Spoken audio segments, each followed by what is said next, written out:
memperhatikan beberapa tata tertib pada saat acara berlangsung.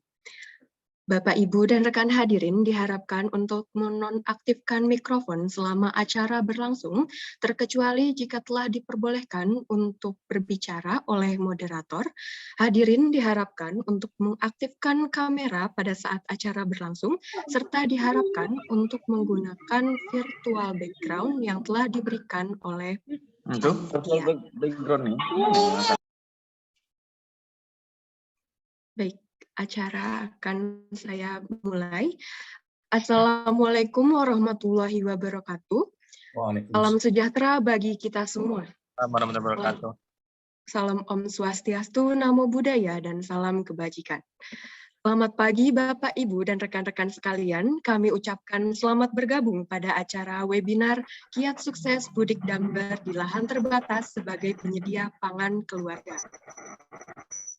Acara webinar hari ini dipersembahkan oleh kami, mahasiswa Universitas Padjadjaran, sebagai salah satu bentuk output dari kegiatan KKN PPM Integratif Hybrid 4 tahun 2022 yang dilaksanakan di bulan Januari hingga bulan Februari. Senang sekali saya, Mutiara Syifa, akan memandu acara pada pagi hari ini hingga acara selesai. Terima kasih kepada 104 peserta yang telah hadir di acara pagi ini.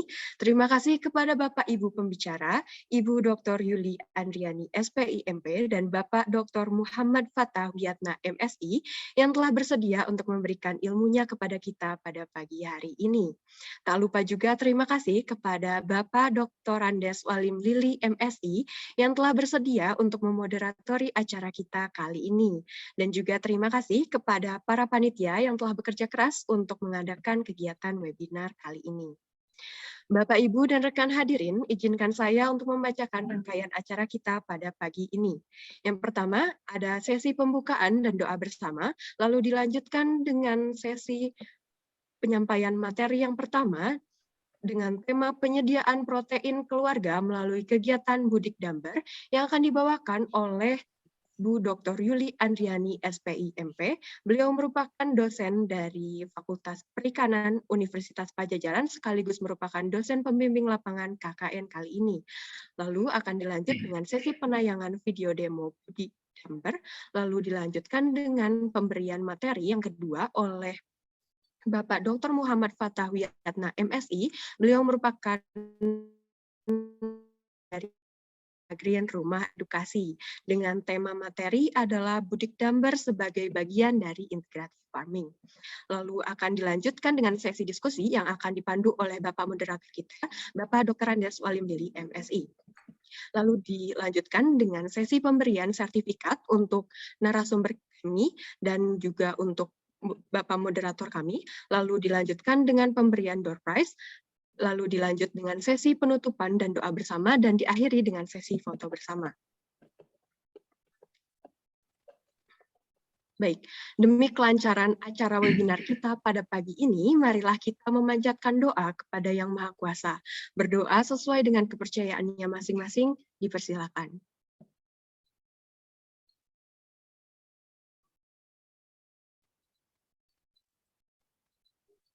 Berdoa dicukupkan.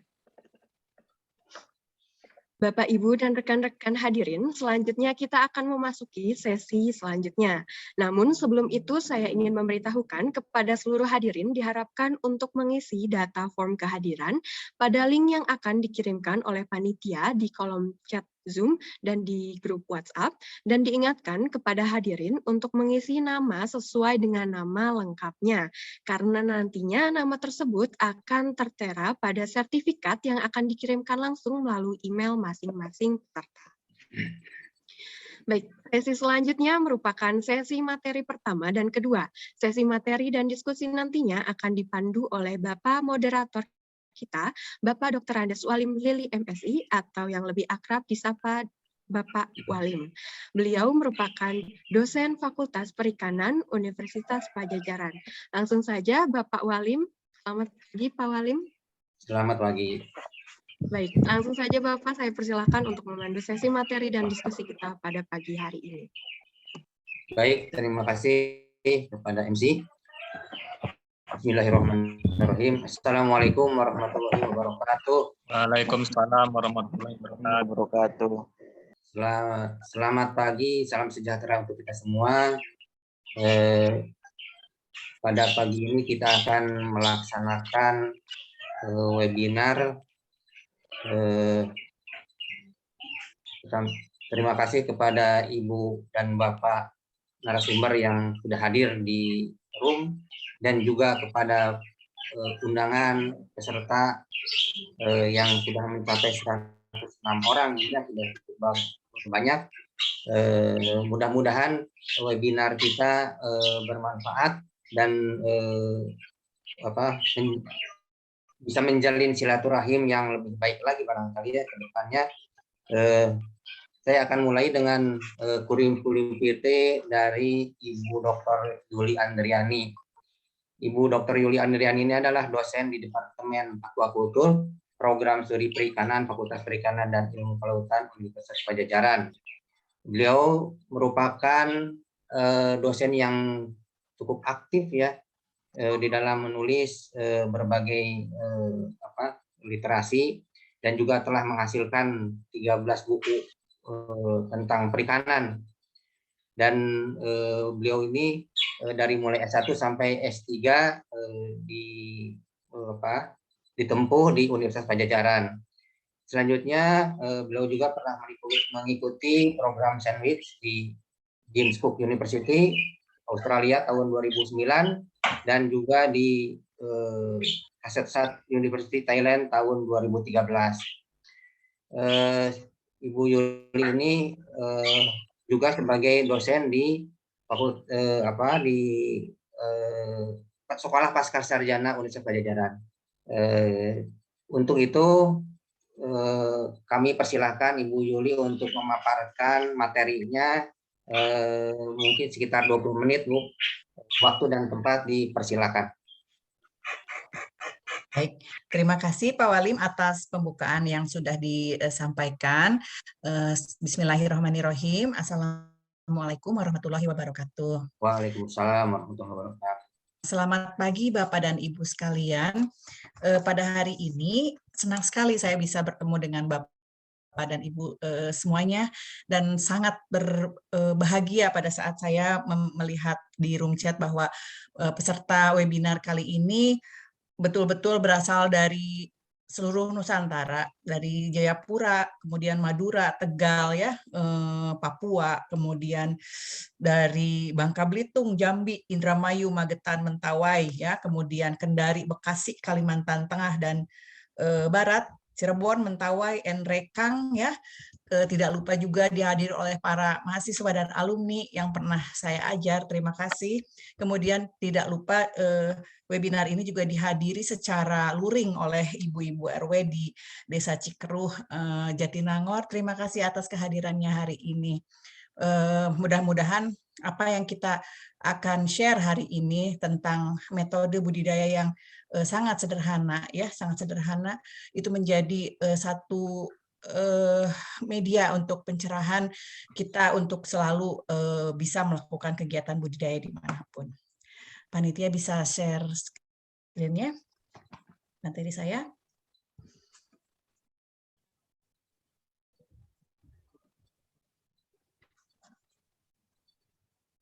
Baik, yang akan saya sampaikan pada kesempatan ini adalah tentang Budidamber, ya, yaitu kegiatan budidaya ikan di dalam ember. Kegiatan ini merupakan salah satu kegiatan yang disinergiskan dalam kegiatan KKN integratif hybrid periode Januari 2022, karena pada saat pandemi ini KKN Universitas Padjadjaran dilakukan secara terbatas, ya, waktu semester lalu itu secara virtual, dan sekarang sudah mulai ada sebagian yang ke lapangan, sehingga di online, media online. Nah, yang kami angkat pada periode ini adalah tentang Budidamber, yaitu budidaya ikan dalam ember. Selanjutnya, slide selanjutnya. Nah, Bapak dan Ibu barangkali sudah tahu ya bahwa Budik Damber itu merupakan suatu teknik budidaya ikan yang ramah lingkungan yang memadukan antara budidaya ikan dan sayuran dengan menggunakan wadah ember sebagai wadah budidaya serta memanfaatkan air media budidayanya untuk tumbuh kembang tanaman sayuran ya. Nah, si Budik Damber ini merupakan salah satu jawaban untuk memenuhi kebutuhan pangan rumah tangga ya. Selain memenuhi kebutuhan protein yang didapatkan dari ikan, ini juga dapat merupakan salah satu bagian aplikasi dari sistem aquaponik yang prinsipnya bisa dilakukan dengan mensinergikan budidaya tanaman dan tanaman dan ikan. Ya, kenapa Budik Damber ini menjadi relevan pada saat ini? Pertama karena saat pandemi seperti ini semua naik ya Pak Bapak Ibu ya, semua harga naik terutama akibat kenaikan bahan baku dan transportasi yang semakin sulit terbatas ya. Sementara pemenuhan protein rumah tangga itu harus terpenuhi. Nah, salah satu yang bisa dilakukan adalah kita harus mandiri, memandirikan masyarakat untuk menyediakan protein untuk keluarganya. Nah, Budik Damber ini bisa merupakan solusi untuk pemenuhan protein keluarga pada saat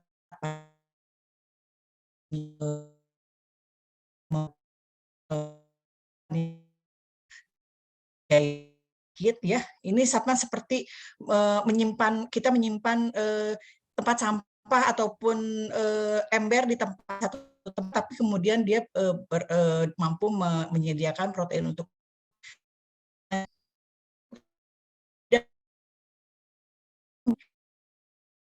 ikan bisa dibudidayakan ya dalam Budik Damber ini karena keterbatasan media yang digunakan. Jadi kalau misalnya dalam perikanan semakin luas lahan yang digunakan, maka semakin luas juga peluang pemanfaatan komoditas ikan yang dapat digunakan. Karena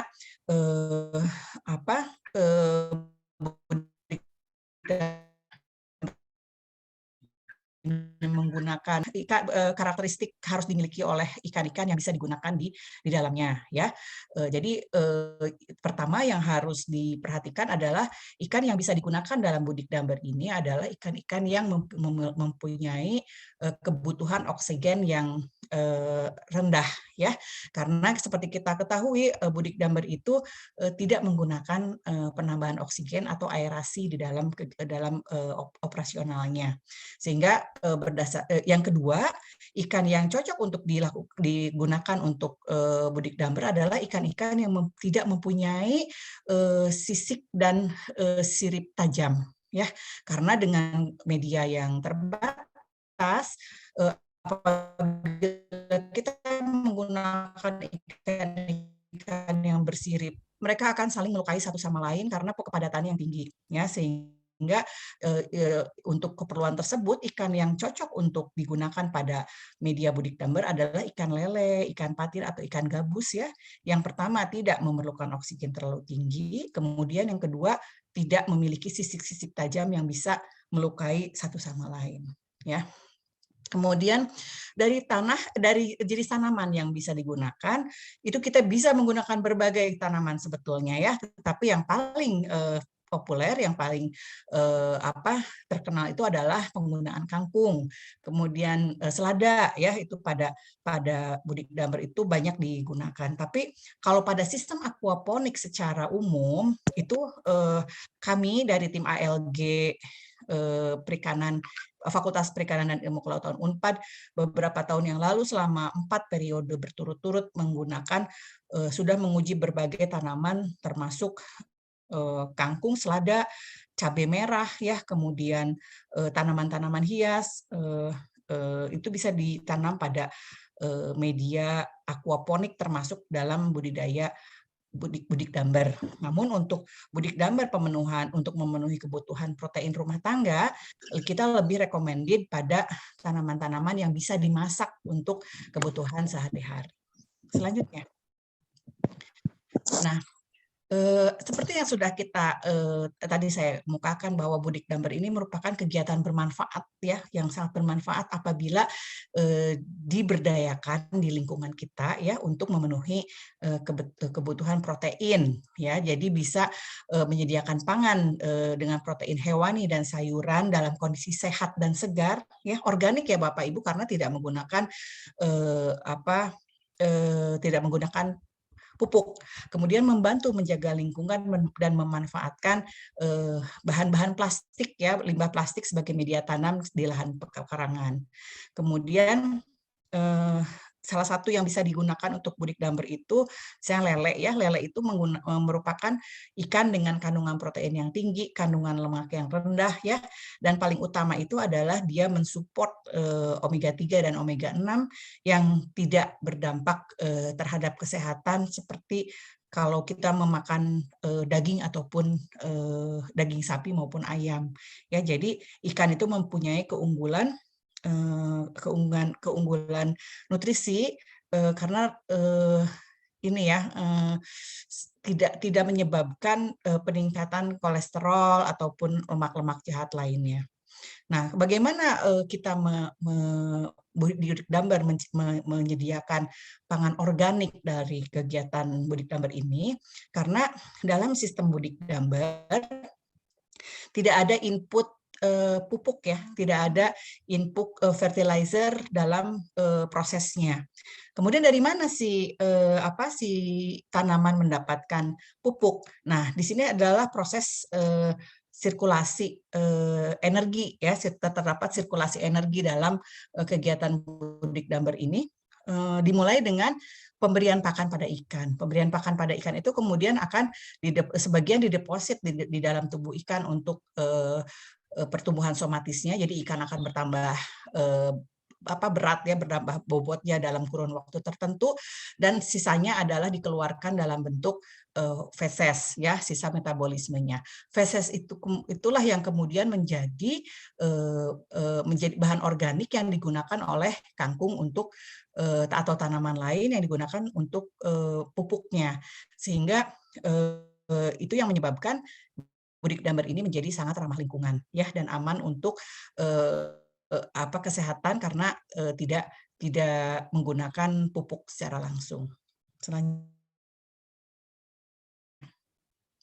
Nah, kemudian dari aspek ikan yang dibudidayakan dalam Budik Damber itu merupakan sumber protein hewani yang kompetitif ya, karena protein yang terdapat pada ikan itu merupakan protein berkualitas tinggi ya, karena seperti yang kita ketahui diet yang disarankan untuk pasien-pasien jantung ataupun untuk gizi keluarga balita ya, protein dari ikan itu sangat disarankan karena memiliki asam amino yang tinggi. Ya, asam amino ini merupakan indikator protein berkualitas. Jadi semakin tinggi asam aminonya, kandungannya itu berarti semakin baik untuk manusia. Ya, dan protein dari ikan ini mempunyai daya cerna yang tinggi. Kemudian yang kedua adalah kandungan asam lemak omega 3, DH dan EPA yang tinggi. Jadi omega 3 itu sangat berfungsi baik untuk menjaga kesehatan jantung. Ya, kemudian ada vitamin dan mineral yang dibutuhkan oleh tubuh kita untuk metabolisme yang baik. Rendah lemak jenuh ya, itu ikan itu memiliki high density lipoprotein atau HDL pada ikan itu lebih tinggi dibandingkan dengan produk hewani lainnya ya, sehingga apabila digunakan dikonsumsi dalam jumlah banyak itu tidak akan menyebabkan penyumbatan dalam saluran darah. Kemudian rendah kalori ya, cocok untuk menurunkan berat badan atau mengatur asupan nutrisi. Nah, kemudian kalau dalam pengolahan lebih lanjutnya disarankan ikan itu dikonsumsi dalam bentuk olahan dan tidak digoreng ya. Minyak goreng lagi mahal Bu Ibu ya, jadi lebih baik kita mengolah ikan kita dengan cara dikukus, dipepes gitu ya, dibuat bakso gitu, sehingga kandungan rendah lemak jenuhnya tetap terjaga, tidak akan menyebabkan kita menjadi waktu 10 menit. Tidak akan menyebabkan obesitas ataupun penyakit degeneratif lainnya. Selanjutnya, nah, manfaat protein pada ikan itu, protein itu lebih tinggi dari protein serealia dan kacang-kacangan, ya. Jadi lebih bagus, lebih tinggi dibandingkan dengan kalau ibu makan tempe. Nah, proteinnya juga mudah dicerna. Jadi banyak protein-protein yang tersedia dalam pangan yang tersedia banyak, tetapi tidak bisa dimanfaatkan karena daya cernanya rendah.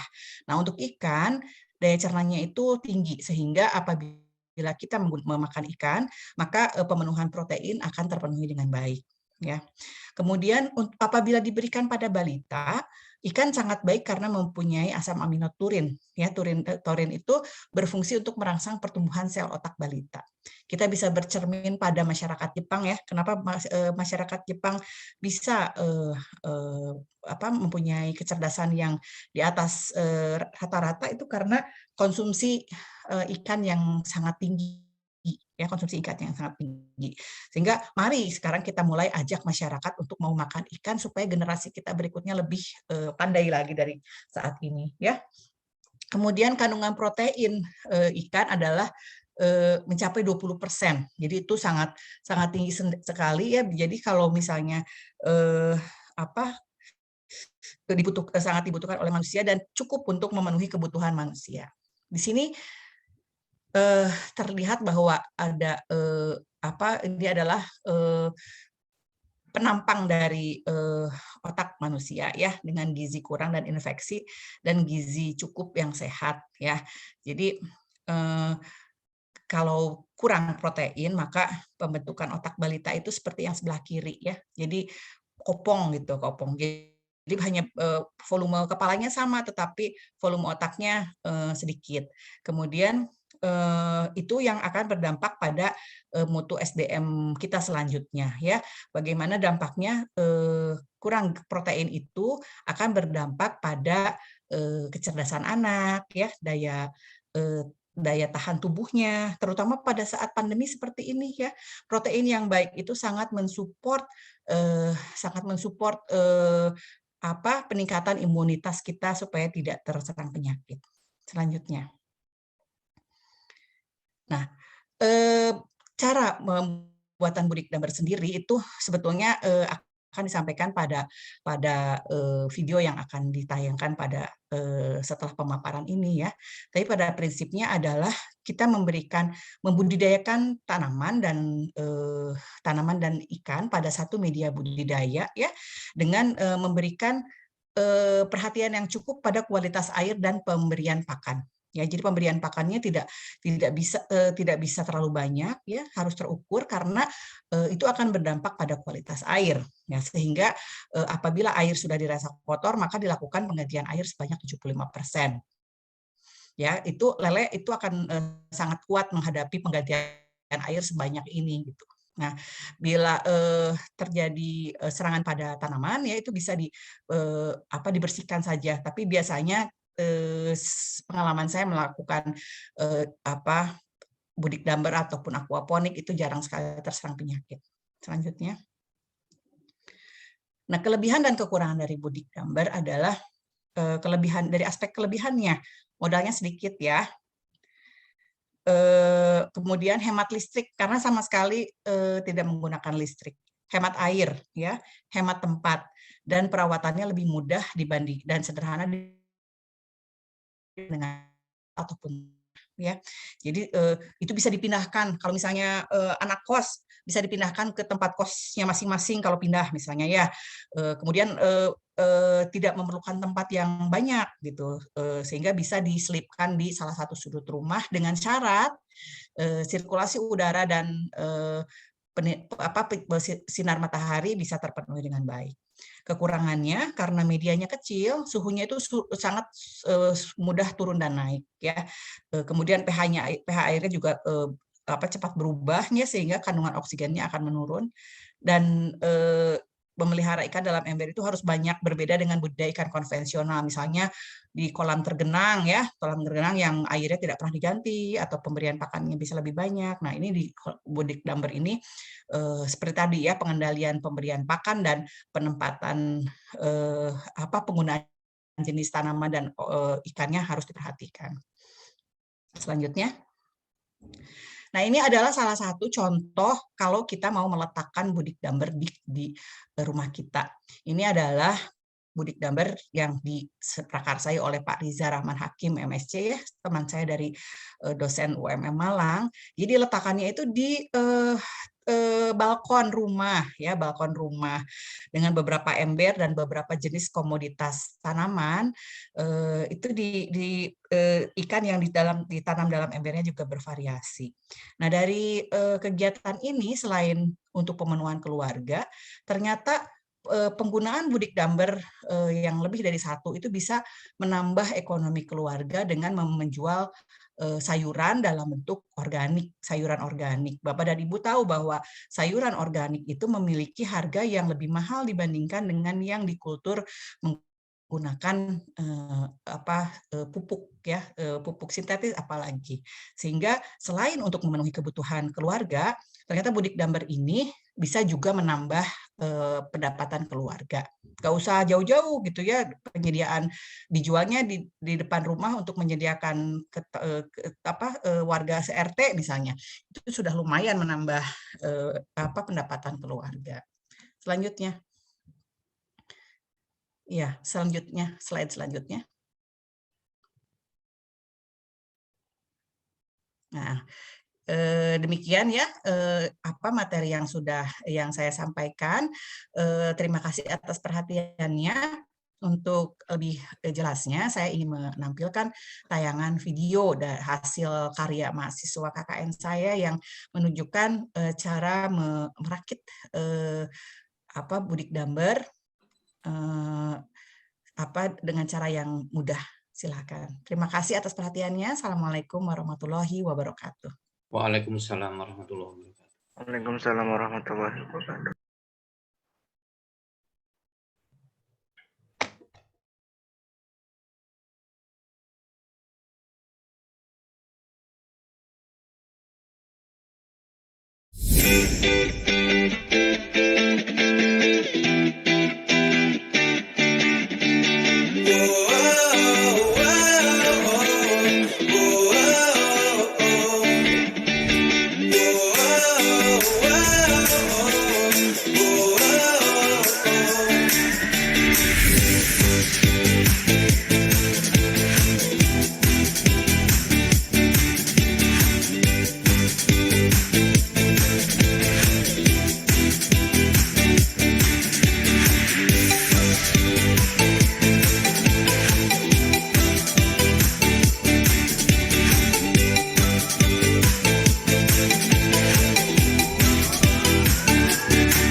Bismillahirrahmanirrahim. Assalamualaikum warahmatullahi wabarakatuh. Perkenalkan, nama saya Yuli Andriani. Saya adalah staf pengajar di Fakultas Perikanan dan Ilmu Kelautan UNPAD. Pada saat ini saya dan mahasiswa saya yang tergabung dalam KKNM PPM Integratif Hybrid 2022 akan memperkenalkan metode budidaya ikan dengan cara budik damber. Budik damber adalah metode budidaya ikan dengan memanfaatkan ember sebagai media budidaya. Kegiatan ini bisa digunakan untuk menyediakan protein bagi keluarga dan tidak tertutup kemungkinan apabila dikerjakan dengan baik dapat menjadi salah satu sumber mata pencaharian yang akan meningkatkan ekonomi keluarga. Semoga apa yang kami sampaikan hari ini bermanfaat untuk kita semuanya. Terima kasih atas perhatiannya. Assalamualaikum warahmatullahi wabarakatuh. Sebelumnya, kita kenalan dulu yuk sama alat dan bahannya.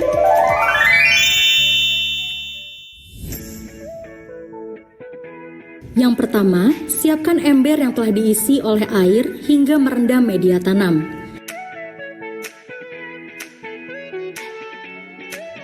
Yang kedua, siapkan kap plastik yang sudah dilubangi bawahnya.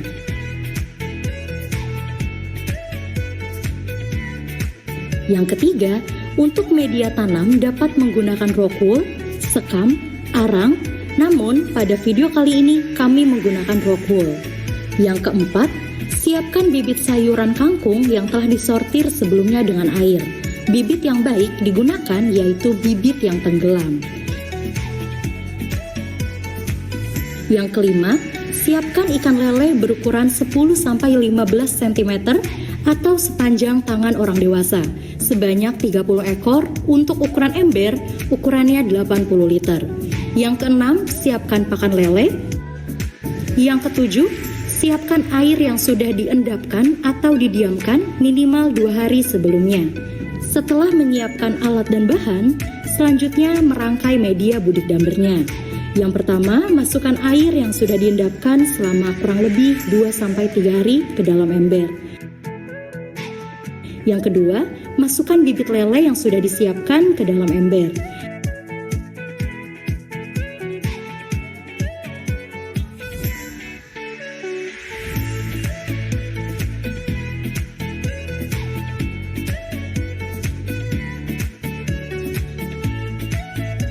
Yang ketiga, siapkan rokul yang sudah dibasahi, kemudian tengahnya dilubangi untuk menyimpan bibit kangkung, dan masukkan ke dalam cup yang sudah dilubangi. Yang keempat, masukkan bibit kangkung yang sudah disortir ke dalam cup sebanyak 5-6 biji. Yang kelima, setelah media tanam sudah siap, masukkan cup ke dalam lubang ditutup ember yang sudah disediakan. Nah, budik dambernya sudah selesai.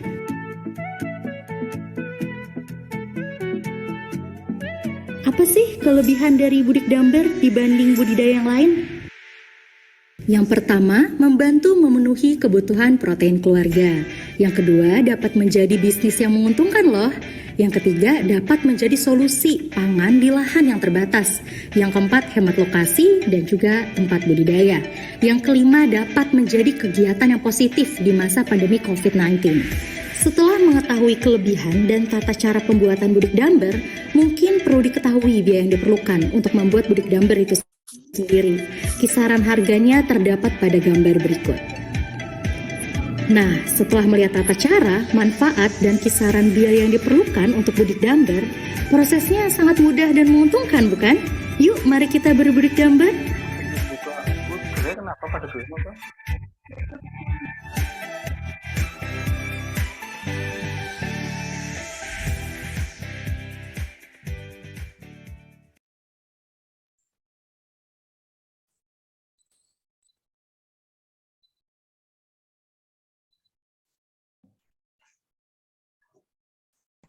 Terima kasih, saya serahkan kembali waktu dan tempat kepada moderator. Terima kasih Pak Walim. Baik, terima kasih Ibu Dr. Yuli telah memaparkan materinya dengan cukup baik dan menarik tentu saja. Yang kedua, kita akan perkenalkan narasumber yang kedua, yaitu Bapak Dr. Muhammad Fatahwiana SPT MSI. Beliau adalah dosen Fakultas Peternakan Unpad. Begitu banyak prestasi yang sudah diraihnya, tapi saya akan membacakan secara singkat saja. Tahun 2008 beliau merupakan penggagas konsep Biometal Green sekaligus sebagai konsultan ahli pada PT Biometal Green Lingga Senspestari. Lalu pada tahun 2017 beliau pemilik HKI Desain Industri Biodigester BMG. Lalu tahun 2019 sebagai owner Biometal Green Rumah Edukasi Sumedang. Dan tahun 2021 merupakan pemilik HKI Komposter Rosda 568. Bapak Ibu yang kami hormati, barangkali perkenalannya singkat saja. Untuk selanjutnya kami persilahkan kepada Bapak Fatah untuk memaparkan penyampaian materinya. Waktu dan tempat dipersilakan, Pak. Terima kasih. Assalamualaikum warahmatullahi wabarakatuh. Waalaikumsalam warahmatullahi wabarakatuh. Bagi menjelang siang ya, dan salam sejahtera buat semuanya. Terima kasih kepada Pak Walim sebagai moderator, kemudian pada Ibu Yuli ya yang sudah mengundang untuk sharing di sini, dan termasuk panitia ya yang sukses sudah menyelenggarakan webinar ini, dan rekan-rekan hadirin dalam Zoom ini itu mudah-mudahan silaturahmi ini memberikan manfaat ya buat kita untuk berbagi, saling sharing terkait dengan pengalaman ataupun keilmuan kita. Baiklah, mungkin pada pagi ini saya hanya menambahkan tadi sudah cukup banyak dari Ibu Yuli ya terkait dengan apa itu budik dan ber ya, kemudian kelebihan dan kekurangannya. Nah, barangkali di sini saya akan mencoba bagaimana misalkan budik dan ber ini itu seperti apa misalkan kaitan dengan integrated farming ya. Kebetulan ya tadi saya adalah pemilik dari Biometa Green Rumah Edukasi UP4S yang di dalamnya adalah konsep dari integrated farming. Di situ ada apa? Ada pengolahan limbah ya, kemudian pertanian, ternakan dan perikanan, termasuk juga ada wisata edukasi di sini itu, dan juga dilengkapi dengan kuliner yang disajikan bahan bakunya dari hasil penanaman atau budidaya di pekarangan rumah kita sendiri. Mudah-mudahan konsep Biometa Green ini bisa menjadi menyumbangkan barangkali inspirasi kepada teman-teman semuanya di seluruh Indonesia ini untuk bisa diterapkan duplikasi di daerah masing-masing. Baiklah, saya izin share untuk materinya.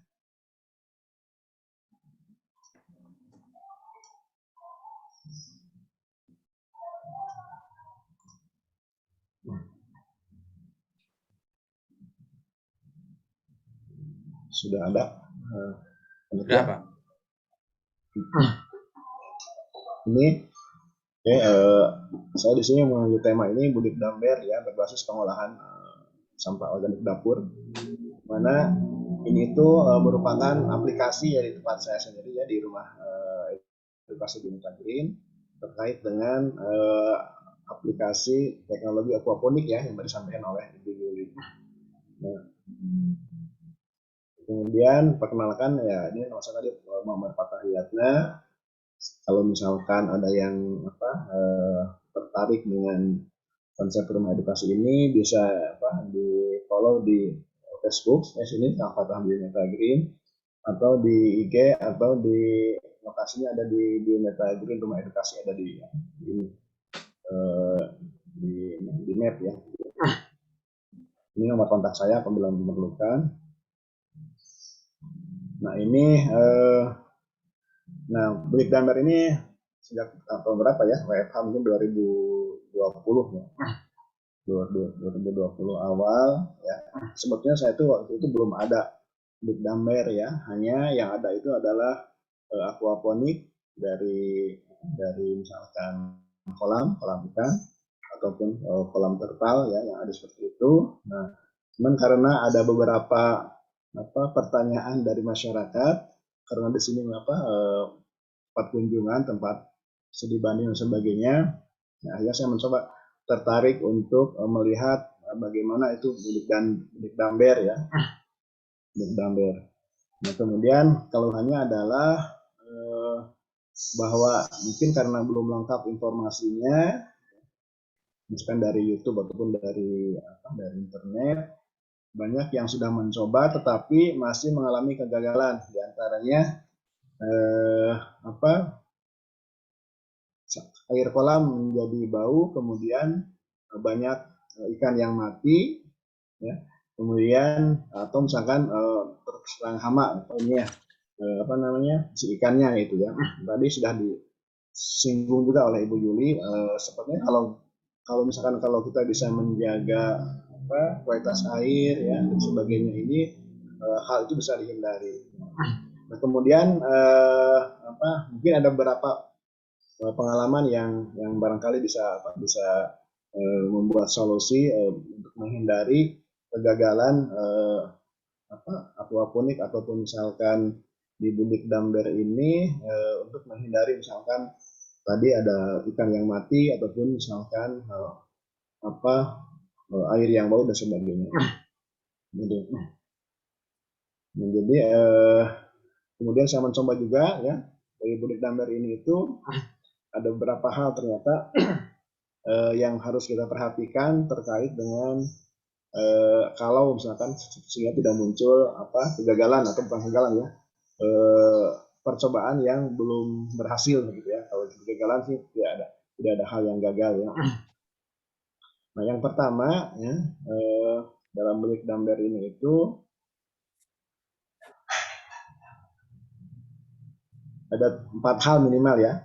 Kalau sendiri memang 4 hal ya, meskipun ada beberapa referensi dari mungkin dari yang lain ini ada sampai 7 ya. Tapi yang penting bagi saya ini adalah pertama kapasitas wadah ya. Jadi wadah ini itu akan berkaitan dengan kepadatan kepadatan ikannya. Nah ini akan berbanding lurus dengan tadi ya peluang-peluang untuk misalkan terjadinya bau atau kemudian misalnya pertumbuhan ikan yang lambat ataupun misalkan terjadi kanibal dan misalkan proses kematian juga seperti itu. Nah ini. Jadi kapasitas wadah yang akan kita gunakan tadi kan ada dari Bu Yuli ya, bisa menggunakan ember yang 70 liter atau 90 liter itu bisa ya. Dan itu biasanya kalau pengalaman ya buat teman-teman itu ya setiap ekor ini membutuhkan sekitar 1 liter ya. Itu secara normal. Nah, tapi kita pun bisa meningkatkan pula ininya dengan catatan bahwa air termasuk misalkan kualitas oksigen dalamnya ini, kandungan oksigen terlalu dalamnya ini termasuk tidak bau dan sebagainya, kualitas air itu bisa kita berikan kepada atau kenyamanan kepada lele yang ada dalam ember tersebut. Itu harus ditingkatkan selain dari 1 liter per ekor, bisa lebih tingkatkan sehingga bisa kita meningkatkan kepadatan dalam wadah yang kita gunakan. Nah, kalau saya di sini itu di rumah itu menggunakan wadahnya menggunakan drum yang 200 liter ya, yang biru itu yang misalkan limbah ya atau bekas-bekas misalkan dari yang dijual bebas itu kita sulap menjadi budik damber ya. Nah kalau saya budik dan drum karena bukan ember ya, menggunakan drum ya. Kenapa menggunakan drum? Karena tempat saya kan memerlukan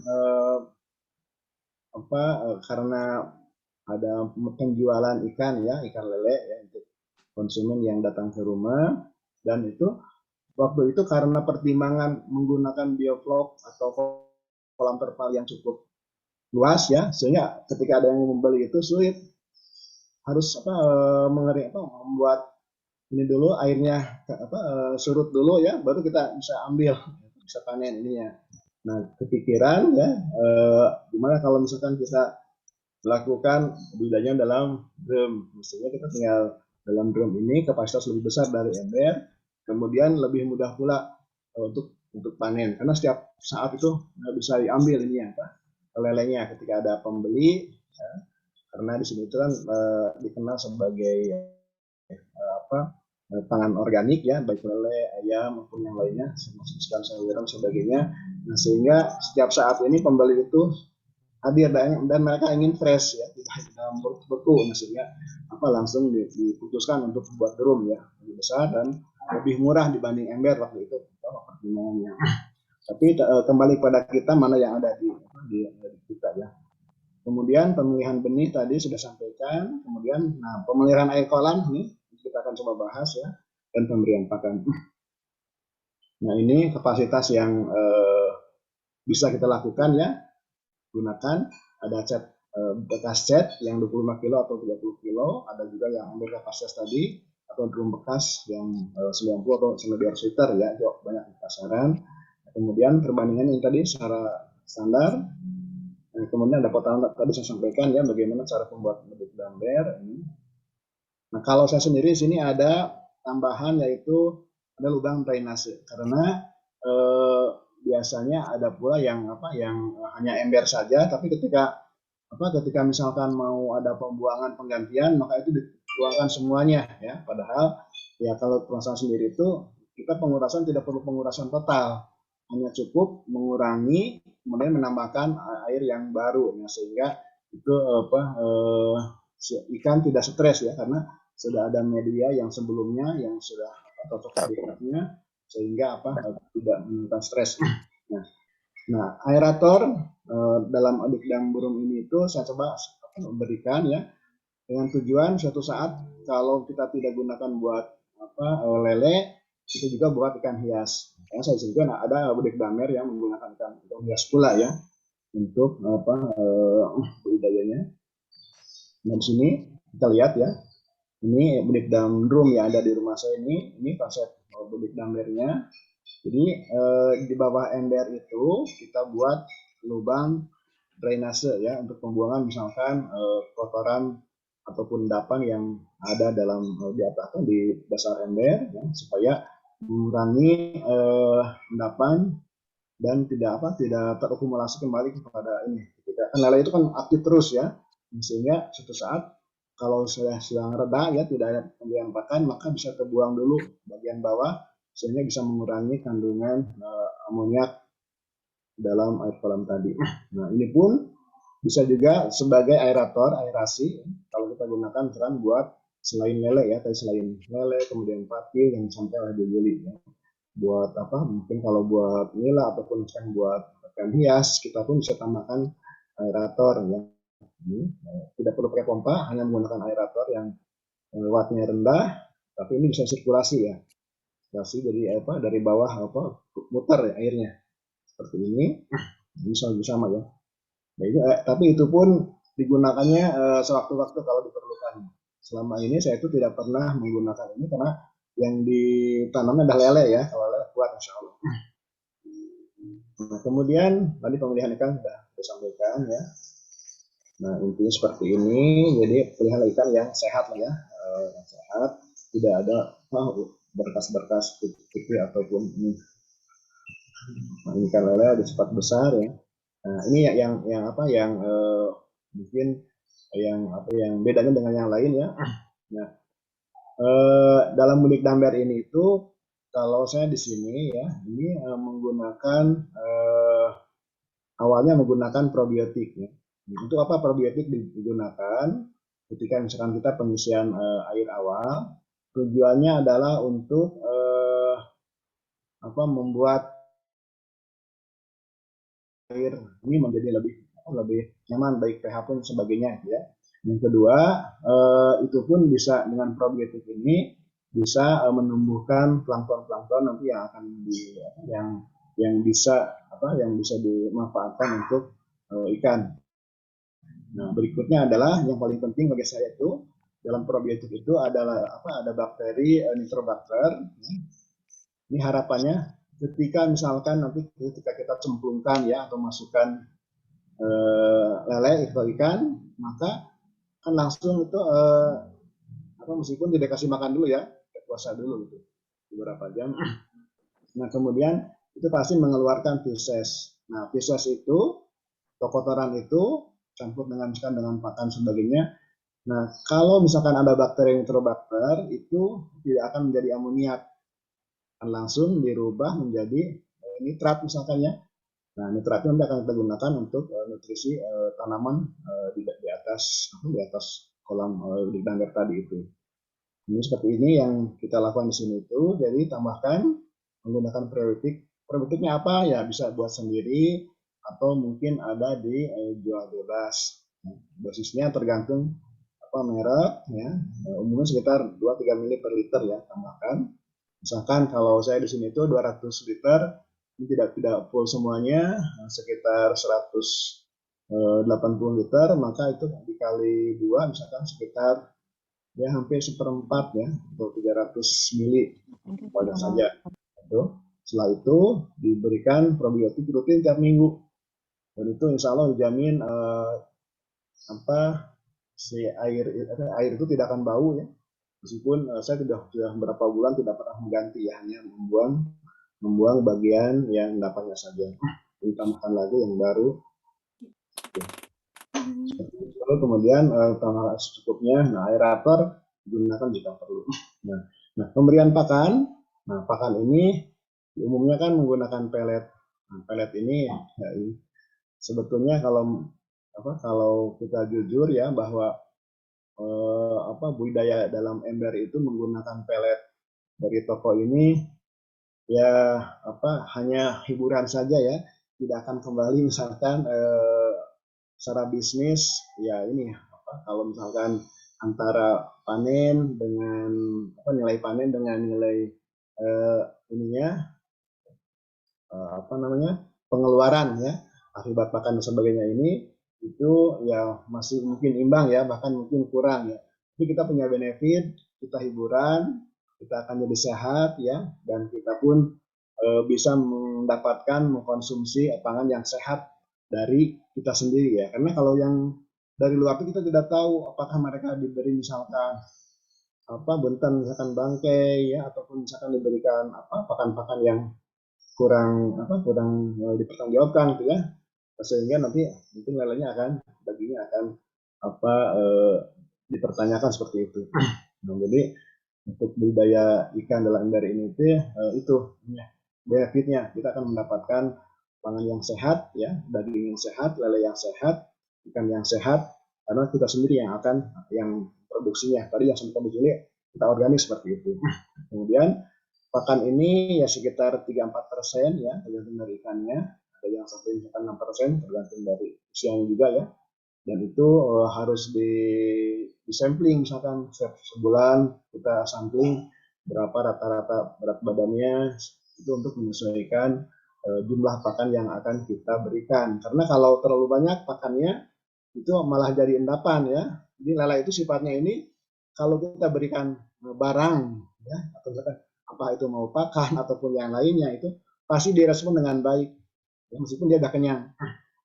Nah, tetapi itu belum pasti dimakan.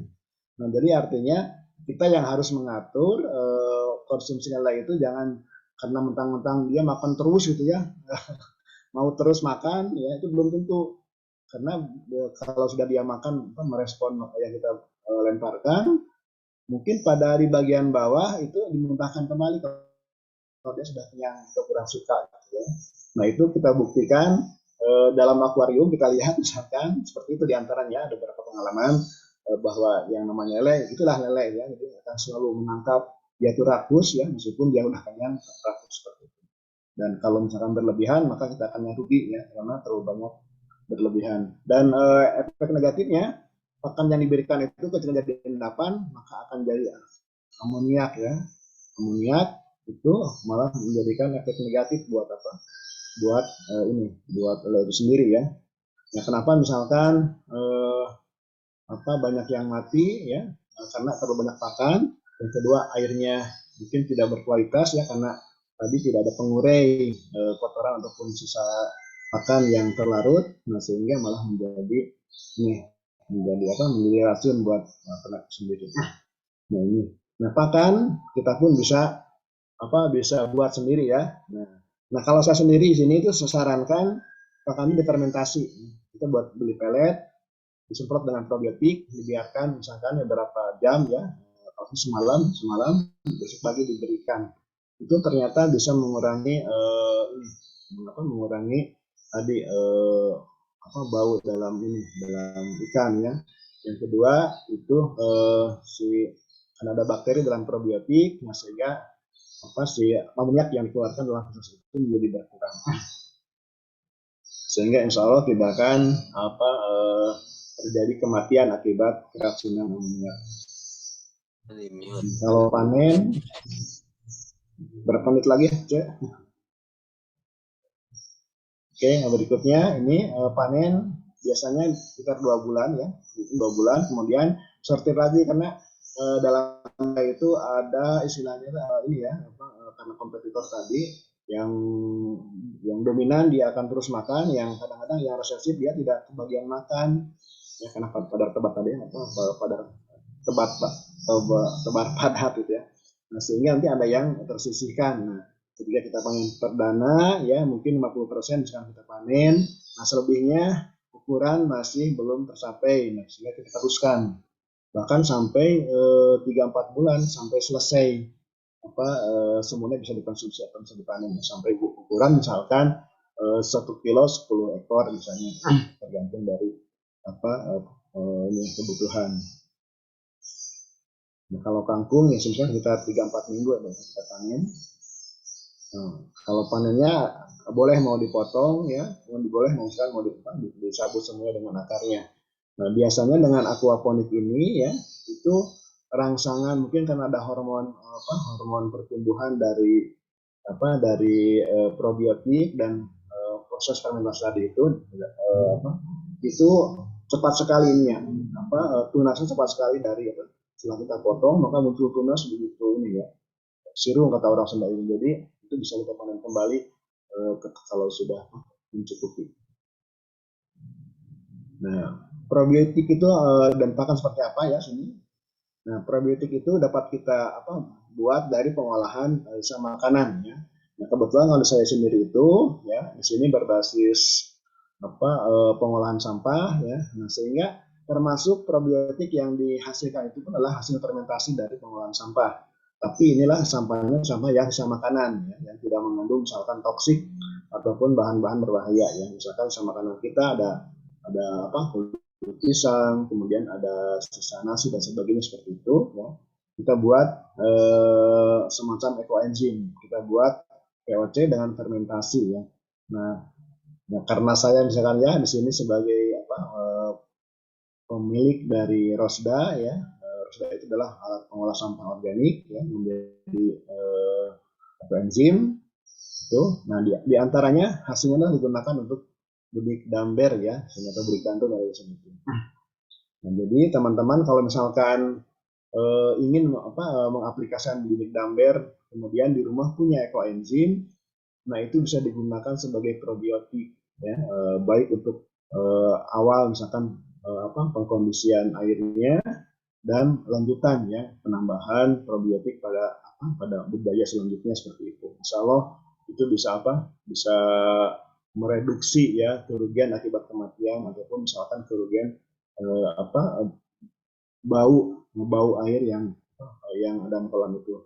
Karena selama ini beberapa keluhan ini ketika menggunakan bidik damber itu baunya ke tetangga lumayan gitu ya. Nah, insya Allah kalau misalkan teman-teman bisa aplikasikan penambahan probiotik secara rutin ya, dengan probiotik yang baik misalkan ya, nah, itu bisa mengurangi efek-efek tadi seperti itu. Nah, ini bilik drum ini ber atau drum sama aja ya. Ini beda kapasitas yang ada di rumah ya. Jadi di sini seperti ini ya, yang drum ini nilainya sekitar 10 kg dari awal. Ini ketika panen hampir jadi berapa ekornya? 150 ekor ya. Ini yang 180 liter ini. Ini bisa digunakan ya. Nilainya luar biasa ya, lezat ya, gurih. Ya, kenapa? Tadi mungkin dari Bu Yuli sudah sampaikan ya, kesehatan dari hasil pangan yang dihasilkan oleh kita sendiri itu, dan tanpa menggunakan obat-obatan ataupun misalkan menggunakan probiotik atau misalkan pakan alami ini ternyata lebih sehat ya seperti ini, dan rasanya lebih gurih ya secara alami.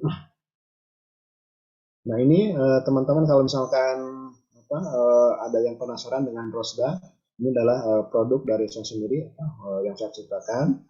Ini ada di Tokopedia, ada di Fresh Market ya, dengan bentuk Rosda sampah. Ini digunakan ulut untuk memfermentasi atau mengolah sisa makanan kita, sampahnya yang tidak dimakan lagi.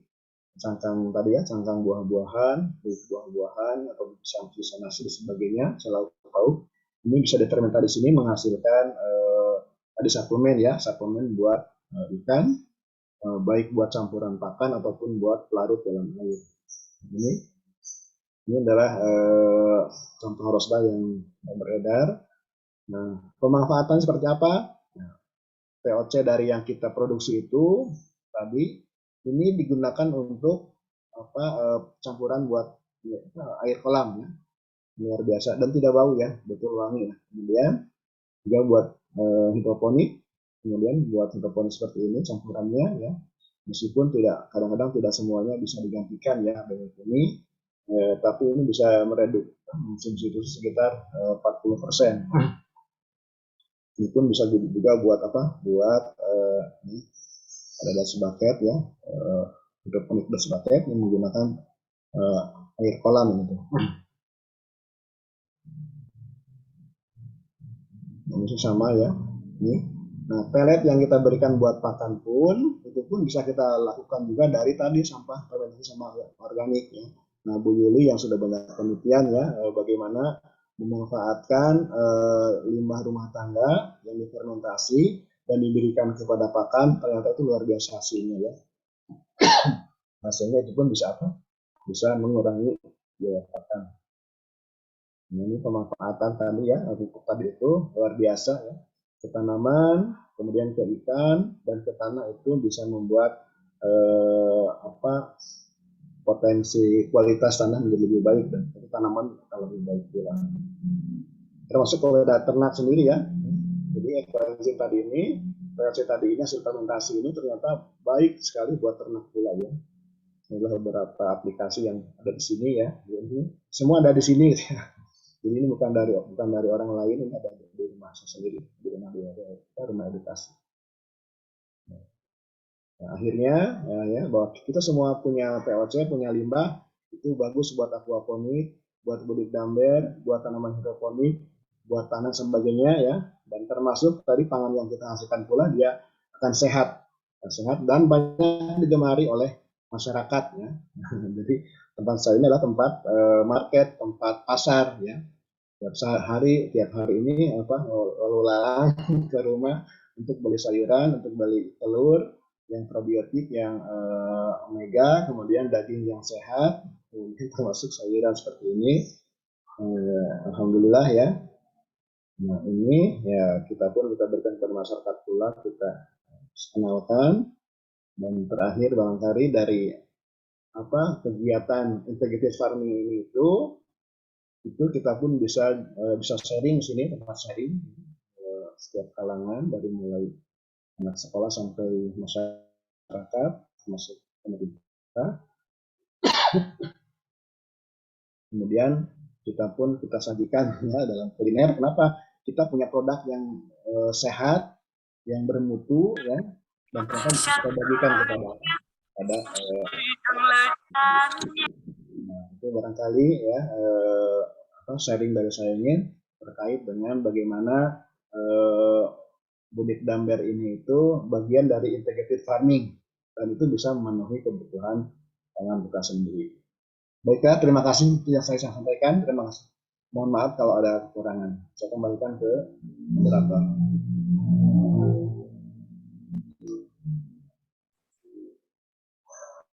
Baik, terima kasih Pak Fatah sudah menyampaikan materinya dengan cukup menarik.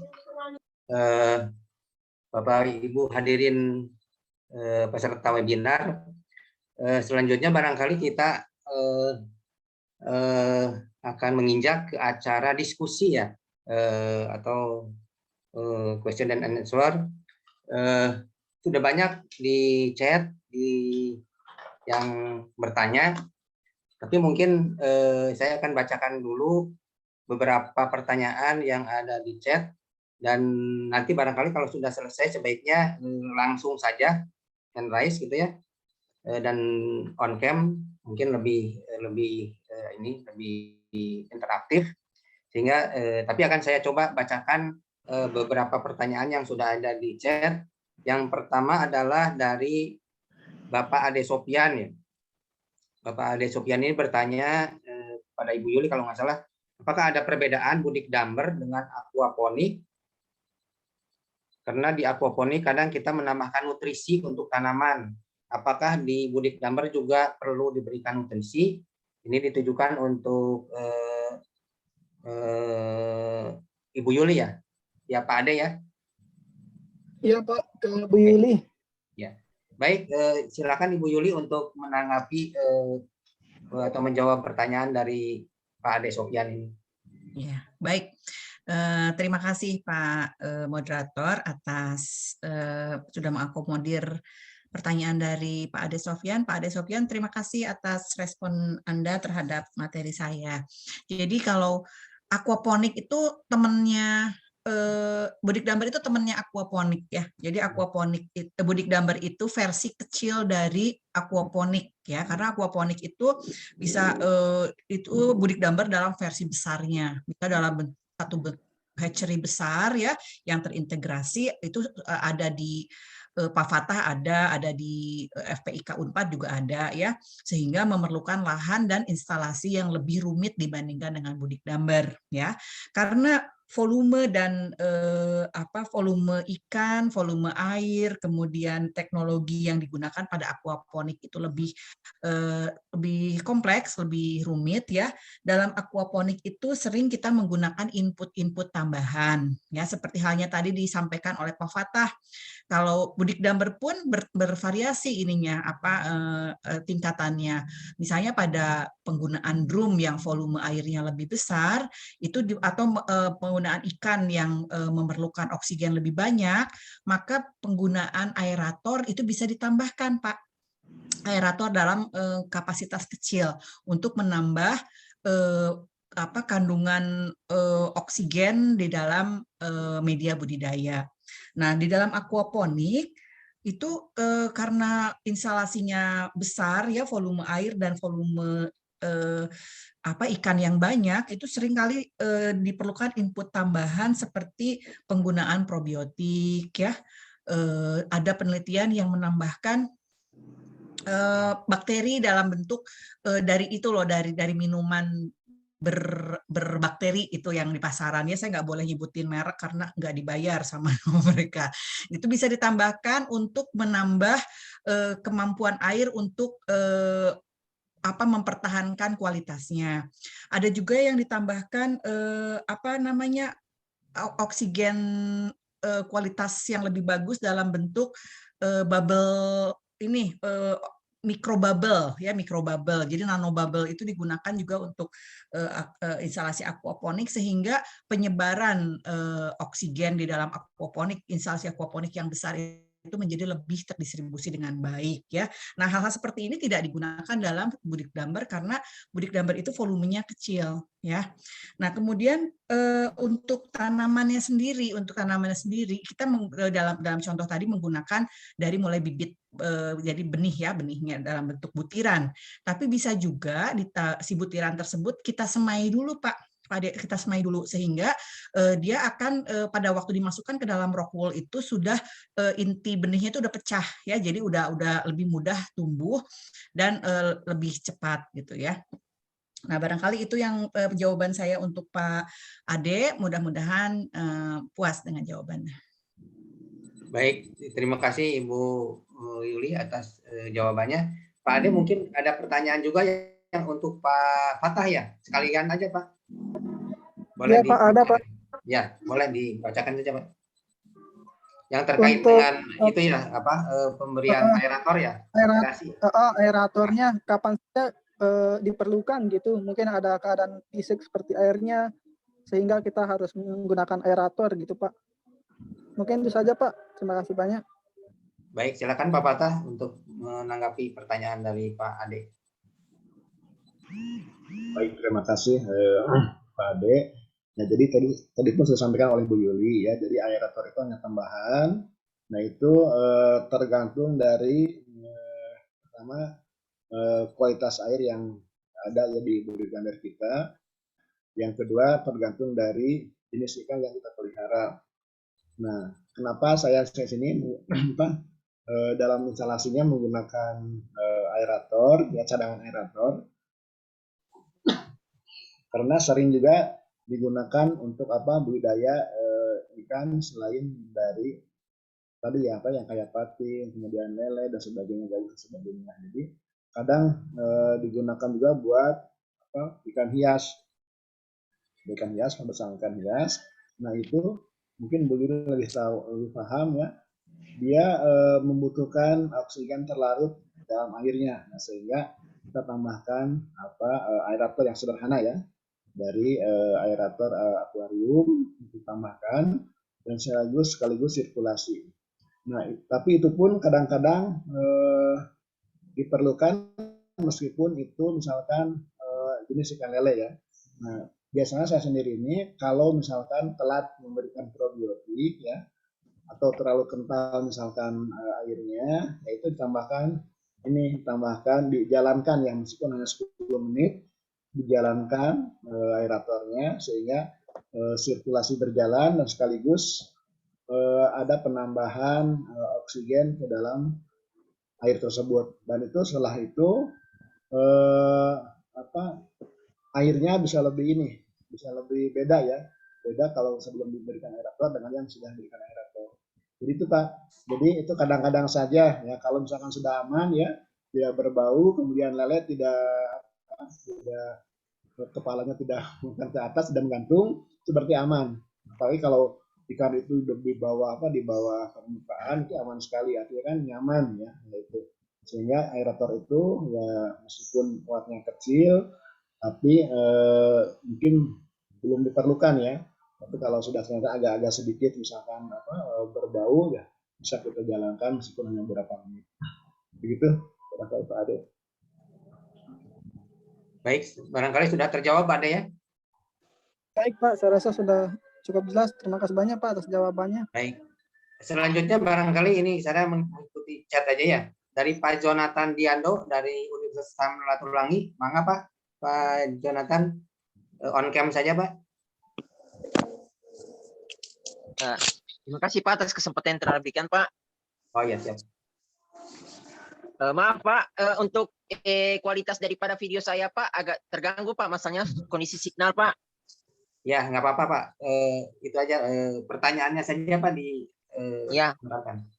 Terima kasih atas kesempatan yang telah diberikan. Di sini saya ingin bertanya kepada Bapak narasumber Muhammad Fattah Wiyatna. Pertanyaan saya yaitu pada saat proses penyampaian materi yang ada, beberapa faktor yang mempengaruhi kegagalan daripada Budik Damber. Namun yang menjadi pertanyaan saya, bagaimana rekomendasi Bapak dalam proses regenerasi sistem air dalam Budik Damber? Dikarenakan ini menjadi penyebab timbulnya berbagai penyakit, salah satunya sarang jentik nyamuk. Itu saja Pak, terima kasih Pak. Baik, terima kasih Pak Jonathan.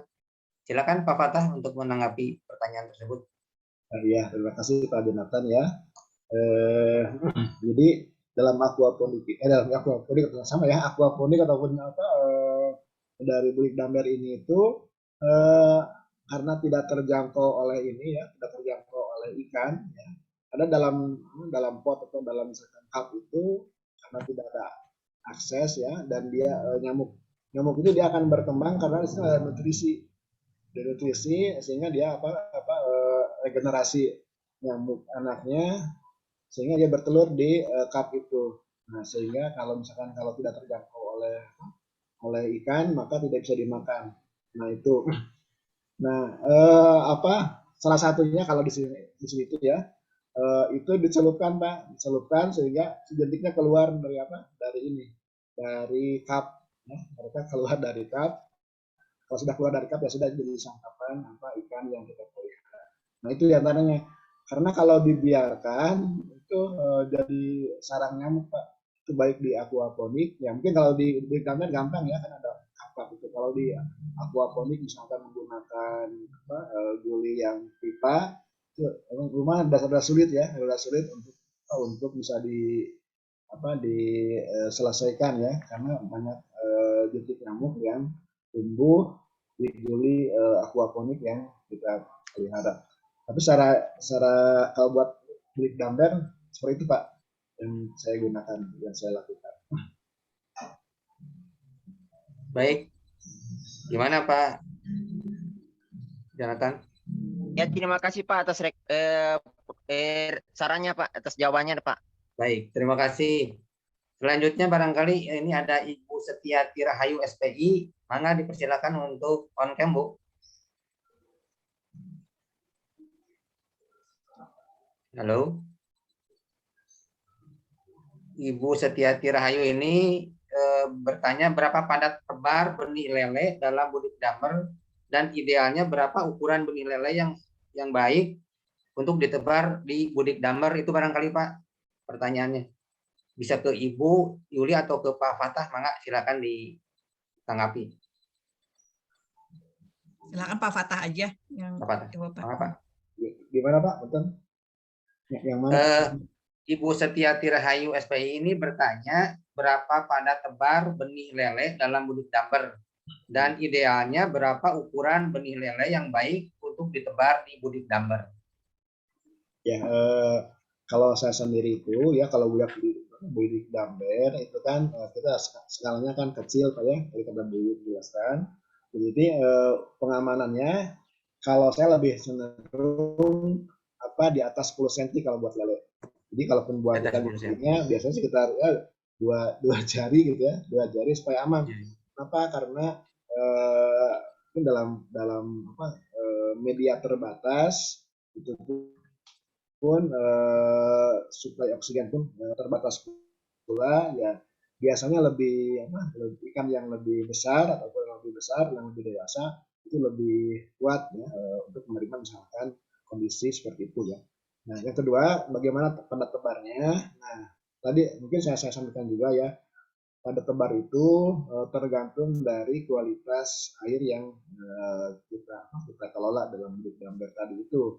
Nah kalau misalkan airnya normal ya, tidak berbau, kemudian tidak terlalu kental misalkan ya, nah itu bisa 1 liter per ekor. Ya, udah besar ya, sudah besar. Kalau misalkan masih kecil ukuran 10 cm ya kita bisa 2 kali lipat.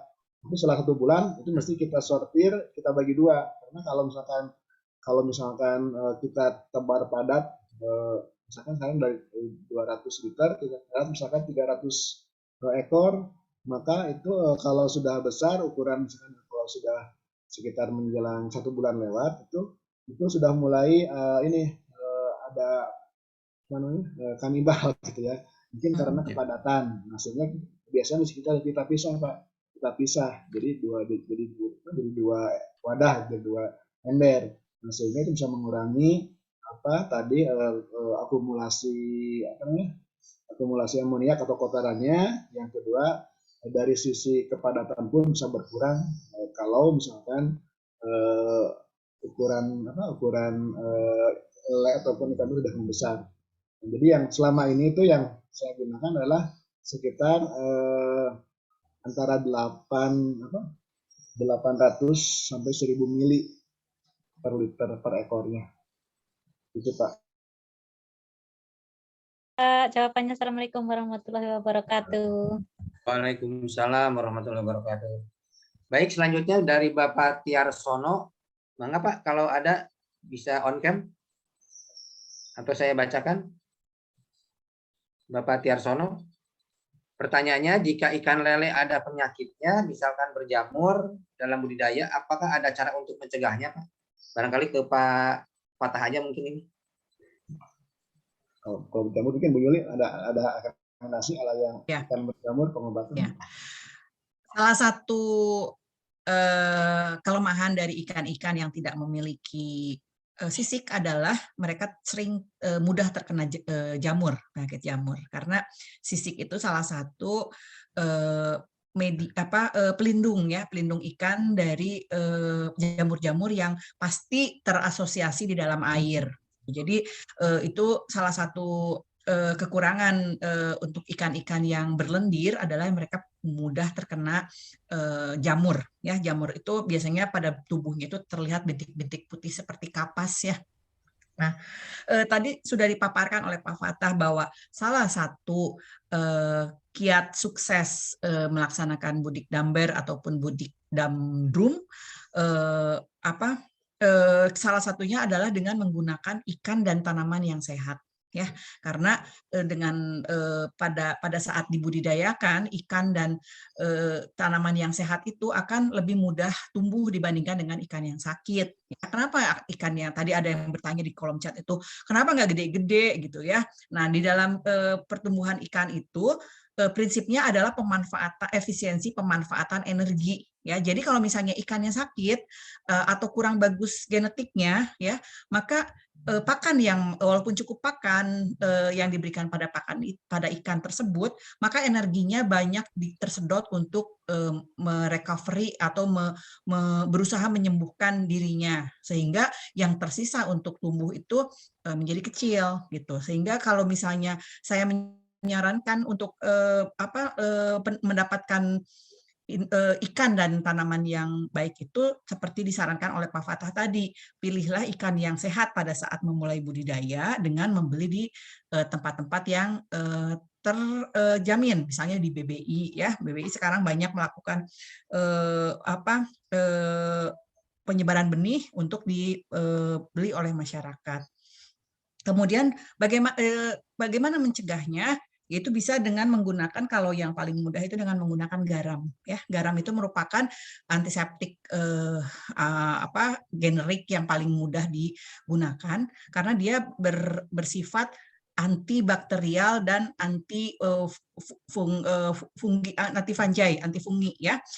Dia di ikan tersebut bisa direndam dulu sebelum dimasukkan ke dalam media budidaya ya, dengan takaran sekitar 3 atau 4 sendok garam krosok per 1 ember air ya, direndam dulu, kemudian baru dimasukkan ke dalam media budidaya, atau menggunakan metilen blue ya, metilen blue 2-3 ppm itu sebagai namanya batting. Jadi kita merendam, memandikan ikan dengan antiseptik itu untuk mencegah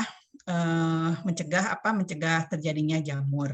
Kemudian pada proses budidayanya jangan lupa jamur itu akan terstimulasi, akan tertrigger pertumbuhannya itu dengan ketidakhigienisan media budidaya. Sehingga tadi Pak Fatah mengatakan ganti air itu nggak usah semuanya, tapi berkala dengan tingkat yang bertahap. Itu juga salah satu cara untuk menangani penyakit pada ikan, karena jangan lupa ember ataupun drum itu mempunyai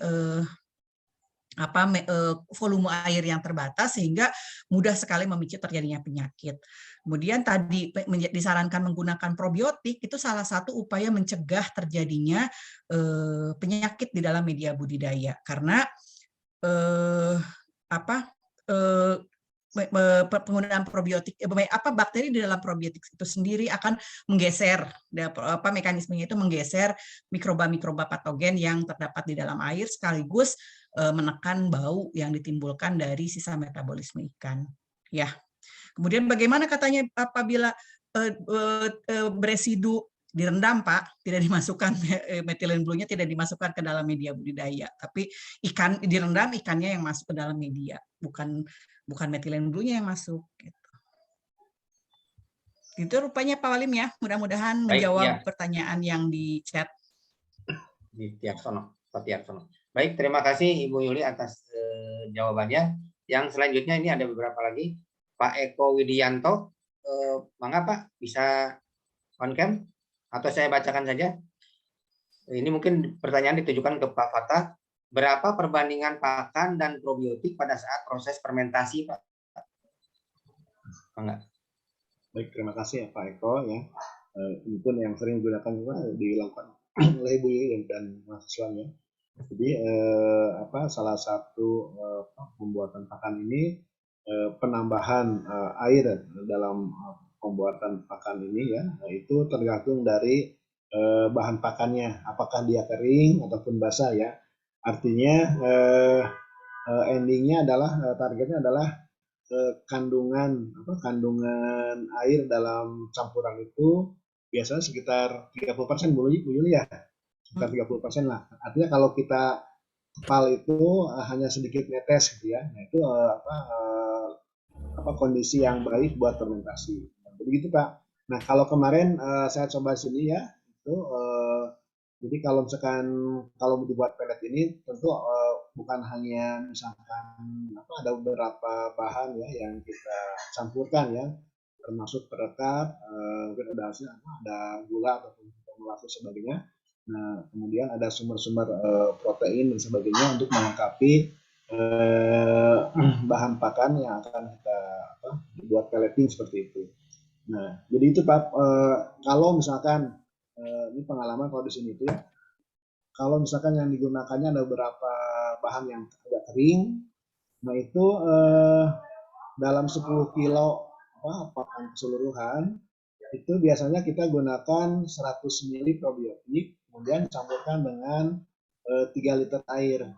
Nanti dibiskan, disiramkan, kemudian diaduk sampai dibuat adonan dan kemudian bisa dibuat pelleting ya, seperti dijemur. Setelah dijemur ya baru kita berikan ke ikan, dan ternyata ikannya cukup lahap ya, cukup baik pula seperti itu.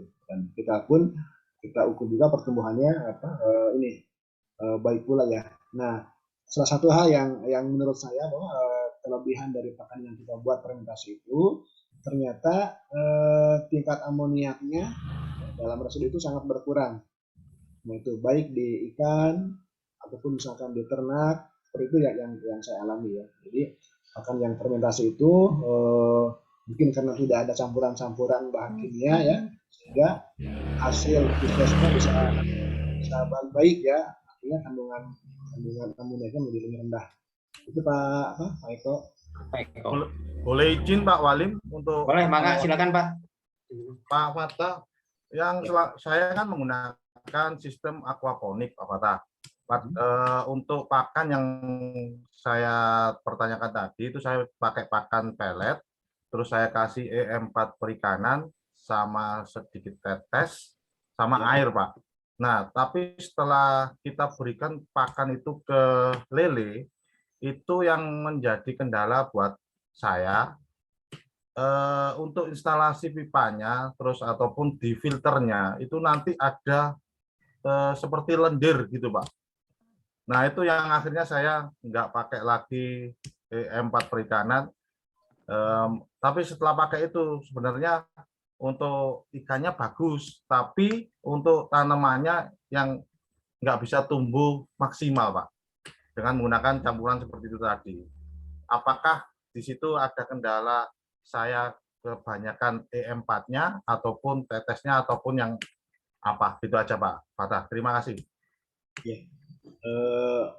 Jadi makan dulu ya.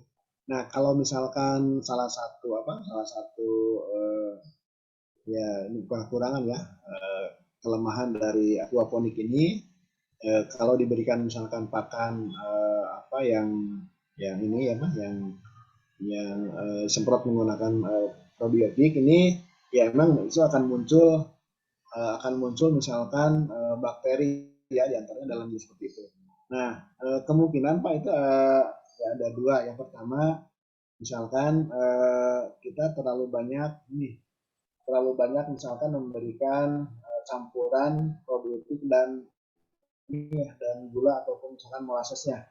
Karena itu ya, yang pernah saya alami ya. Kenapa misalkan ini jadi ini karena terlalu banyak ininya, sehingga ikannya itu sendiri itu kalau aquaponik itu tadi ada airnya agak terlalu asam, terlalu banyak memberikan misalkan probiotik dan gulanya. Nah, yang kedua kalau buat tanamannya ya, nah tanaman itu kalau misalkan ppm-nya terlalu tinggi ya itu beda dengan hidroponik. Kalau hidroponik itu mungkin sekitar 1.000-1.200 itu normal ya menggunakan abemik. Nah, kalau untuk yang menggunakan aquaponik itu misalnya, atau misalkan benih damber, itu kalau menurut saya sendiri itu jangan sampai lebih dari 500 ppm. Kenapa? Karena ternyata bahwa ketika saya penelitian ya dibandingkan antara abemik dengan hidroponik ini sama-sama baik itu pada kondisi ppm yang berbeda. Kalau abemik misalkan tadi 1.200.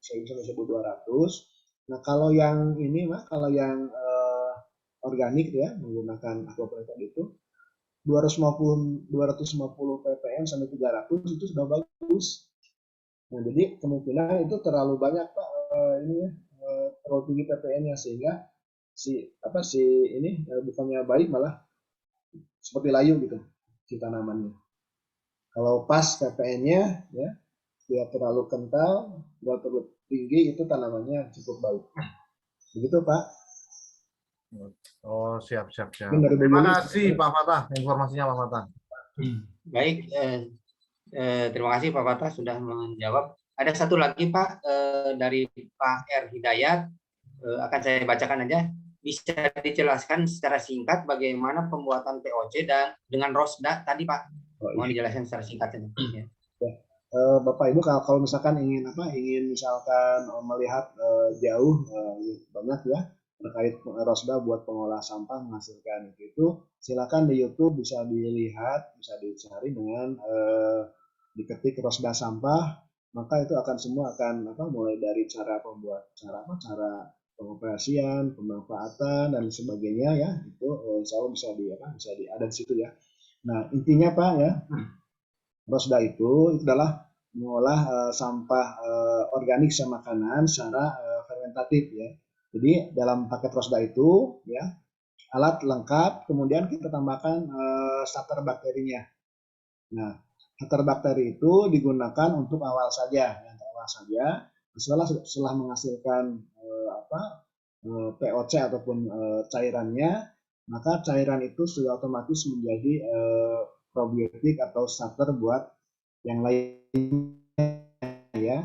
Nah, kalau sudah dapat menghasilkan itu, manfaatnya kita bisa manfaatkan buat tadi body gambar ya, kemudian buat hidroponik, buat aquaponik, ataupun misalkan buat tanaman-tanaman di di sekitar kita ya.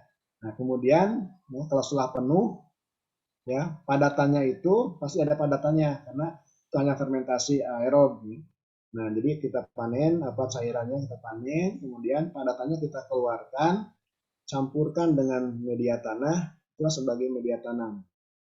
Nah, selanjutnya adalah kita tambahkan kembali sampah untuk seperti yang dalam ROSDA seperti pada waktu awal kita operasikan alat itu. Seperti itu ininya konsep dari pengolahan atau penggunaan ROSDA untuk menghasilkan POC. Baik, terima kasih. Itu mungkin pertanyaan terakhir karena kami sudah melewati batas diskusi.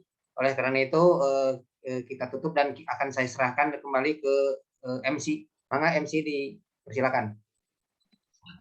Baik, terima kasih dan apresiasi sebesar-besarnya kepada para pemateri kita hari ini, Ibu Yuli dan Bapak Fatah, dan juga Bapak moderator kita, Bapak Walim.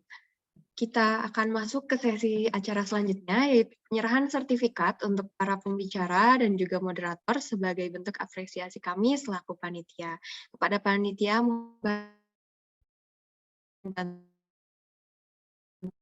baik, terima kasih. Untuk yang pertama, ada yang pertama yaitu Ibu Dr. Yuli Andriani, SPI, MP. Ibu, berikut adalah bentuk kenangan dari kami. Terima kasih banyak atas kesediaannya. Sama. Baik, mungkin dari teman-teman panitia boleh dibantu untuk pendokumentasiannya. Baik, dalam hitungan ketiga siap ya Ibu. 1, 2, 3. Sudah. Baik, terima kasih. Lalu selanjutnya ada penyerahan sertifikat untuk pembicara kedua dan moderator kita yang akan diberikan oleh Ibu Yuli selaku DPL KKN kali ini. Kepada Bu Yuli dipersilakan. Terima kasih Pak Fatah atas ilmu yang dibagikan hari ini untuk kita semuanya. Mudah-mudahan tidak hanya bernilai di dunia, tapi insya Allah akan membawa berkah sampai akhirat. Pak Fatah, sehat selalu ya Pak. Terima kasih.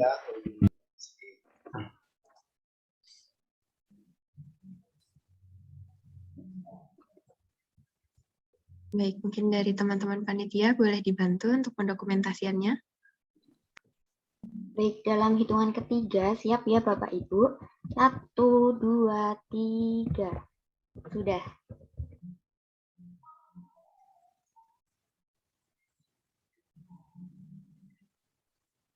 Baik, selanjutnya ada penyerahan sertifikat untuk Bapak Walim. Kepada Bu Yuli dipersilahkan. Untuk Pak Walim, saya menyerahkan sertifikat moderator ini. Mudah-mudahan kebaikan Bapak hari ini meluangkan waktu di waktu libur untuk berbagi ilmu dan waktunya bisa bermanfaat ya Pak ya, dan menjadi amalan soleh di akhirat nanti. Terima kasih Pak Walim. Amin. Baik, untuk teman-teman panitia boleh dibantu untuk pendokumentasiannya. Baik, dalam hitungan ketiga, siap ya Bapak Ibu? 1, 2, 3. Mengeram itu anak man. Itu yang. Baik, terima kasih untuk teman-teman panitia. Terima kasih Bu Yuli, terima kasih Pak Walim, terima kasih juga Pak Fatah. Baik, selanjutnya kita akan beralih kepada sesi pemberian door prize. Sebelum itu, saya izin menginformasikan dan mengingatkan untuk para hadirin untuk dapat mengisi form daftar hadir untuk mendapatkan sertifikat yang akan panitia kirimkan melalui alamat email yang telah didaftarkan, dan juga harap dapat mengisi form evaluasi yang akan dikirimkan oleh panitia melalui link Zoom ini dan juga melalui grup WhatsApp. Adapun untuk materi hari ini, mohon maaf sekali Bapak Ibu sekalian tidak dapat kami sebarluaskan, namun untuk video demo yang telah ditayangkan akan kami sebarkan link YouTube-nya pada grup WhatsApp dan juga pada kolom Zoom ini. Baik, selanjutnya kita beralih kepada sesi pemberian door prize untuk 6 orang penanya yang beruntung yang akan mendapatkan hadiah berupa GoPay atau OVO yang nantinya akan diberikan oleh panitia. Untuk 6 orang penanya yang lalu Ibu Setiati Rahayu, lalu ada Bapak Tiarsono, lalu ada Bapak Eko Widianto, dan terakhir ada Bapak R. Hidayat. Untuk ke-6 penanya yang beruntung nanti akan segera panitia hubungi untuk lebih lanjutnya mengenai door prize yang akan diberikan. Sekali lagi selamat kepada para penanya yang beruntung. Baik. Tidak terasa kita telah memasuki penghujung acara. Puji dan syukur kehadirat Allah atas kelancaran acara pada hari ini. Kami ucapkan terima kasih kepada para hadirin yang telah hadir, serta mohon maaf apabila ada hal-hal yang kurang berkenan selama acara berlangsung. Diinformasikan juga untuk Bapak dan Ibu dimohon untuk tidak meninggalkan ruangan terlebih dahulu, karena setelah ini kita akan mengadakan sesi foto bersama sebagai bentuk dokumentasi atas acara webinar kali ini. Nah, tadi kita mulai acara kali ini dengan pembacaan doa. Alangkah baiknya jika kita tutup acara kali ini juga dengan doa terlebih dahulu. Maka dari itu, doa dipersilahkan.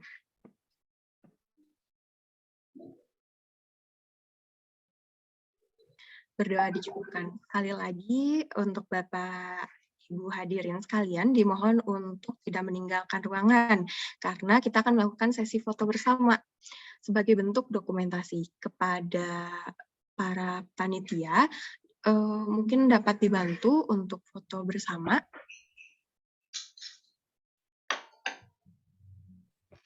Baik, saya akan memandu sesi foto bersama ini. Dimohon kepada para peserta webinar untuk mengaktifkan atau membuka kameranya.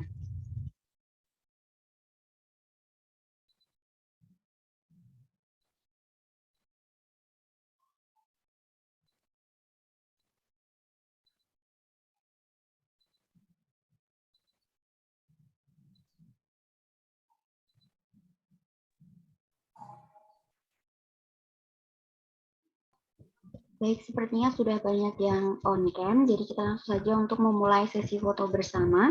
Di layar saya terdapat 4 slide, jadi dimohon bersiap-siap untuk bergaya ya. Dalam hitungan ketiga, 1, 2, 3.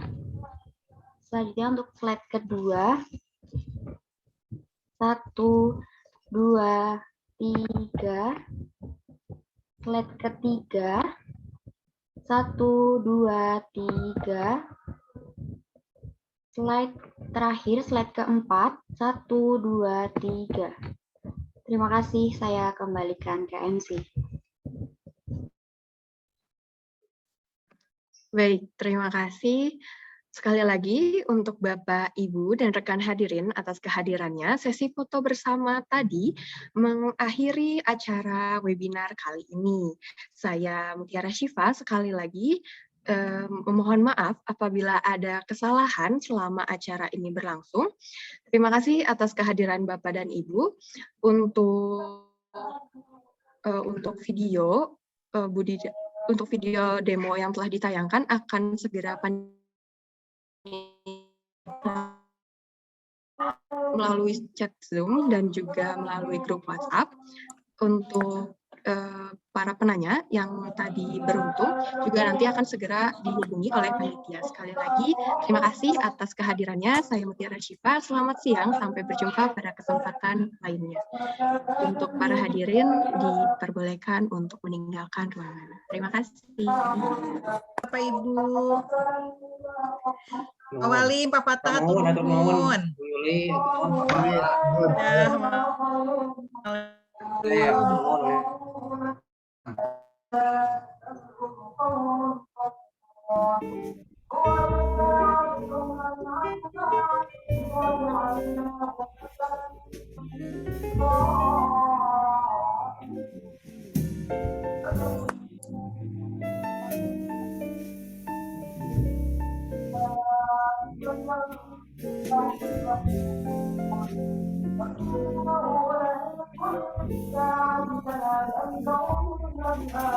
Thank you.